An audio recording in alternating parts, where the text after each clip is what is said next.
මහා කාශ්‍යප මහරහතන් වහන්සේගේ ගිහි කාලේ නම පිප්පලි. පිප්පලි. තේරෙනවද?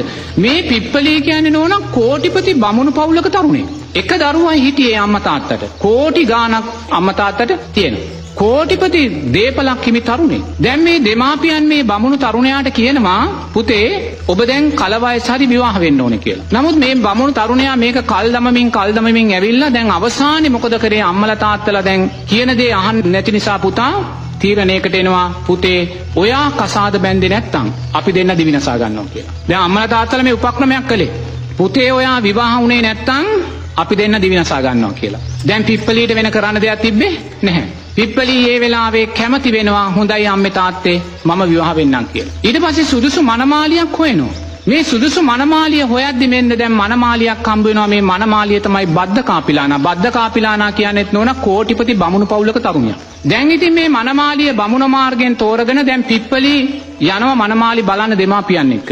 පිප්පලි දෙමාපියන් එක්ක මනමාලි බලන්න ගිහිල්ලා පිප්පලි මනමාලිට පෞද්ගලිකව කියනවා මට නම් මේ කාමයන් කෙරේ කිසිම කැමැත්තක් නැහැ. මම විවාහ වෙන්න කැමැත්තකින් නෙමෙයි මේ විවාහ වෙන්නේ. මගේ අම්මා තාත්තා මට බල කරනවා මම විවාහ නොවුනොත් ජීවිතේ නැති කරගන්නවා කියලා. ඒ වෙලාවේ බද්දකාපිලානත් කියනවා මමත් විවාහ වෙන්න කැමැත්තෙන් නෙමෙයි විවාහ වෙන්නේ. මගේ අම්මා තාත්තත් මට බල කරනවා මටත් මේ කාමයන්ගේ නිසරුභාවය දැන්ලා තින්නේ. ඒ නිසා මම විවාහ වෙන්නේ මගේ කැමැත්තෙන් නෙමෙයි කියනවා. දැන් ඔන්න දෙන්නට දෙන්න ගැලපුණා. අදහස් දෙක ගැලපුණා. දැන් දෙන්නම විවාහ වෙන්න යන්නේ. නමුත් දෙන්නා තුලම විවාහයට කැමැත්තක් නැහැ. ඒ නිසා දෙන්නාම ඒ වෙලාවේ තීරණයක් කරනවා හොඳයි. අපි අම්මා තාත්තාගේ සතුට උදෙසා විවාහ වෙමු. තේරෙනවද? විවාහ වෙලා අම්මා තාත්තා මිය ගියාට පස්සේ අපි මේ සියලු දේ අතහැරලා ගිහිල්ලා පැවිදි වෙමු කියලා. තේරෙනවද? නමුත් මේගොල්ලෝ දැන් දන්නවා බුදුරජාණන් වහන්සේ පහළ වෙලා කියලා. නමුත් බුදුරජාණන් වහන්සේ මුණ ගැහිලා හමු වෙලා ඒ ගමට බුදුරජාණන් වහන්සේ ඇවිල්ලා නැහැ. දැන් ඔන්න මගුල් ගෙදර දවස. විශාල ධනයක් වියදම් කළා මහා මගුල් ගෙයක් දැන් කළා. දැන් මනමාලි කවුද? බද්දකාපිලානා. මනමාලයා කවුද? පිප්පලි. දැන් මේ මහා මගුල් ගෙදර කරලා නෝනා දැන් මේ අම්මා තාත්තා මේ දෙන්නාට මදු සමය ගත කරන්න ඒ බමුණු ගෙදර නිවසේ තියෙන මහා මාලිගයේ තියෙන විශාලම කාමරේ සූදානම් කළා. සූදානම් කළ මුළු කාමරේම සුවඳ මලින් ඇතිරුවා. මුළු කාමරේම පළතුරු වලින් තමයි සුවඳවත් කළේ. ඒ වගේම රණින් ගෙත්තම් කරපු පාවඩ ඇඳ ඇතිරිලි උඩුවියන් දැම්මා. ඒ මදු සමය ගත කරපු මදු කුටිය නෝනා දිව්‍ය විමානයක් වගේ කියලා ධර්මයේ තියෙනවා. දැන් මේගොල්ලෝ විවාහ වෙලා සිද්ධ වෙලා දැන් මේ මදු සමය ගත කරන්න තමන්ගේ කාමරේට ආවා. ඇවිල්ලා බද්දකාපිලානාව වාඩි කරගෙන පිප්පලි මොකද කළේ?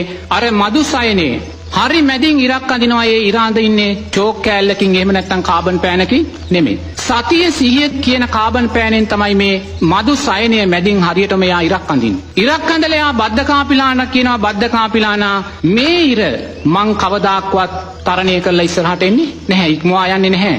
බද්දකාපිලානා ඔබ මේ ඉර ඉක්මවා එන්න එපා කියලා. එහෙම එපා කියලා ඒගොල්ලෝ මදු සමය ගත කරපු ඒ රාත්‍රියත් නෝනා බ්‍රහ්මචාරීවයි ගත කළේ. තමන්ගේ සයනේ මත සතිය 100 කියන පෑනෙන් ඉරක් ඇඳලා මේ දෙන්නා මේ ඉර ඉක්මෝලා ආවේ නැහැ කවදාවත්. මුළු ජීවිත කාලෙම අම්මා මැරෙනකම්ම එක ගෙදර එක විවාහ ජීවිතයක් ගත කළා. හැමෝම හිතනවා මේගොල්ලෝ විවාහ ජීවිතයක් ගත කරනවා කියලා. නමුත් මේ දෙන්නා අතින්වත් කවදාකවත් ස්පර්ශ කළේ නැහැ. එතකොට එහෙම කරලා අම්මා තාත්තා මැරෙනවා. මැරුණාට පස්සේ දැන් දෙන්නා එක චිත්තයකින් දෙපාරක් හිතුවේ නැහැ. එක චිත්තයකින් සියලුම දේපල අතහරිනවා. කහ දුඹුරු පාට වස්ත්‍රයක් ඇඳගෙන මේ දෙන්නම බමුණු ගෙදරින් පිට වෙනවා. අයිමත් හැරිලවත් බැලුවේ නැහැ දේපල දිහා. මේ කියන්නේ කාශ්‍යප මහරහතන් වහන්සේගේ සුපටිපන්න ගුණය. එතකොට මේ දෙන්න හැරිලවත් බැලුවේ නැහැ. දැන් මේ දෙන පාර දිගේ යන්න යනවා අනාථයෝ දෙන්නෙක් වගේ. දැන් මෙහෙම යද්දී දෙමන් හන්දියක් හම්බ වෙනවා. ඒ දෙමන් හන්දියේදී දෙන්න නවතිනවා. දෙමන් හන්දිය මැද්දේ නැවතිලා පිප්පලි බද්දකාපිලානාට කියනවා බද්දකාපිලානා අපි සංසාරේ සාරා සංක කල්ප ලක්ෂ ගානක් මේ විදියට එකිනෙකා හමු වෙලා එකිනෙකාට ආදරය කරමින් එකිනෙකා විවාහ කරගෙන එකිනෙකාට දරුවෝ හදාගෙන අපි සංසාරේ කල්ප 100ක් කෝටි ගානක් අපේ ආදර බැඳීම ගලාගෙන ආවා. නමුත් බද්දකාපිලානා අපි මේ මොහොතේ වෙන් වෙන්න ඕනේ. මේ වෙන් වෙනවා කියන්නේ මේ සාරා සංක කල්ප ලක්ෂ ගානක ආදර බැඳීමක් මේ වෙන් කරගන්න හදන. මේගොල්ලෝ ඒසා ඈත ඉඳන් පෙම්වතුන් හැටියට විවාහක හැටියට ගලාගෙන ආවා. පටිච්චසමුප්පන්න. මේ දැන් පිප්පලි කියනවා බද්දකාපිලානා සංසාරේ ආවා වූ මේ දීර්ඝ ගමනට අපි සමුදීලා අපි දැන් වෙන් වෙන්න ඕනේ. ඒ නිසා බද්දකාපිලානා ඔබ මේ පැත්තට යන්න. මම මේ පාරේ යනවා කියලා දැන් යනවා. දැන් මේ යන්නේ බුදුරජාන් වහන්සේ හොයාගෙන නමුත් කොහේ ඉන්නවද කියලා මේගොල්ලෝ දන්නේ තාම දැකලත් නැහැ. ඒතකොට දැන් මේ දෙන්නා තීරණයක් අරගෙන මේ විදියට දෙන්නා දෙපැත්තට මහපාරදී වෙනකොටම නෝනා මහ පොළොව කම්පා වෙනවා. මහ පොළොව කම්පා වෙනවා. මහ පොළොව සෙලවෙනවා, හෙල්ලුම් කරනවා. මෙතනදී මේ මහ පොළොව කම්පා වෙනවා කියන්නේ භූමිකම්පාවක් වෙනවා කියන කාරණේ නෙමෙයි ඈ. මහ පොළොව කම්පා වෙනවා කියන්නේ පින්වතුන්ලාට පැහැදිලිව දකින්න පුළුවන් දෙයක් තමයි ඔබලා දකින්න ඇති සමහරලාට හයියෙන් අකුණු ගහලා හයියෙන් ගොරවලා හයියෙන් විදුලි කොටනකොට මේ මහ පොළොවත් හෙල්ලෙනවා. ඒතර මේ මහ පොළොව කම්පා වෙනවා කියන්නේ මෙවැනි කම්පා වීමක්. සතර මහා ධාතුවේ කම්පා වීම. නැතෝ භූමිකම්පා වෙනවා වගේ මහ පොළොව පෙරලෙන්නේ නැහැ.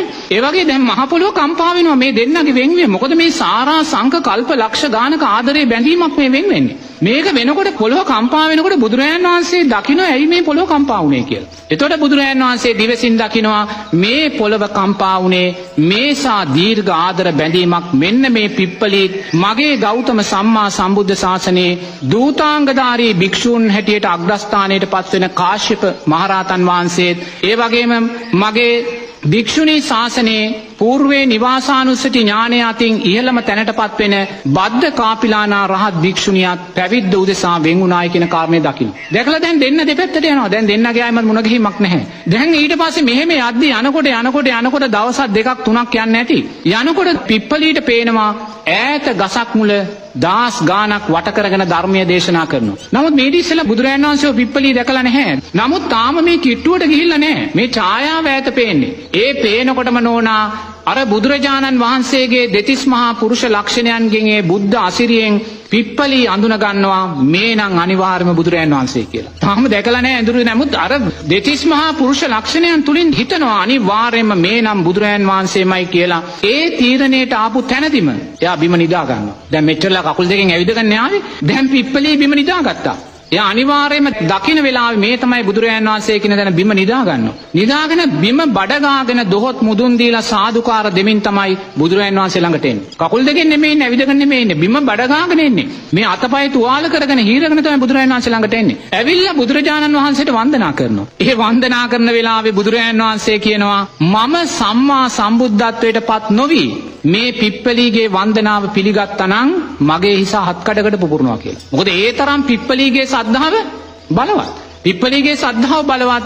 එතනදී අන්න උතුම් පැවිදි උපසම්පදාව ලබලා නොනා දවස් 7ක් ඇතුළත 7 වෙනි දවසේ උතුම් චතුරාර්ය සත්‍ය අවබෝධ කරගන්න. මහා කාශ්‍යප මහරහතන් වහන්සේ සූත්‍රයකින් දේශනා කරනවා මම ගිහි පින්වතුන්ලාට ණය වෙලා පිණ්ඩපාතේ වැළඳුවේ දවස් 7යි කියලා. මෙතන හරි සියුම් ධර්මයක් තියෙනවා අපිට මතු කරලා ගන්න වර්තමාන සංඝයා හැටියට. ඒ කියන්නේ උතුම් රහත් ඵලයටපත් වෙන තාක්කල් අපේ පිණ්ඩපාතේට අපි දශමයක හරි ණයකාරීත්වයක් තියෙනවා. දශමයක හරි ණයකාරීත්වයක් තියෙනවා. මොකද එහෙම නැත්නම් කාශ්‍යප මහරහතන් වහන්සේට එහෙම ධර්මයක් කියන්න අවශ්‍ය නැහැ. මහා කාශ්‍යප මහරහතන් වහන්සේ කියනවා සූත්‍රගත ධර්මයක් මේක මම ගිහි පින්වතුන්ලාට ණය වෙලා පිණ්ඩපාතේ වැළඳුවේ දවස් 7යි කියලා. ඒක දැන් බලන්න මේ මොකක්ද මේ මං කිව්වේ? මහා කාශ්‍යප මහරහතන් වහන්සේගේ සුපටිපන්න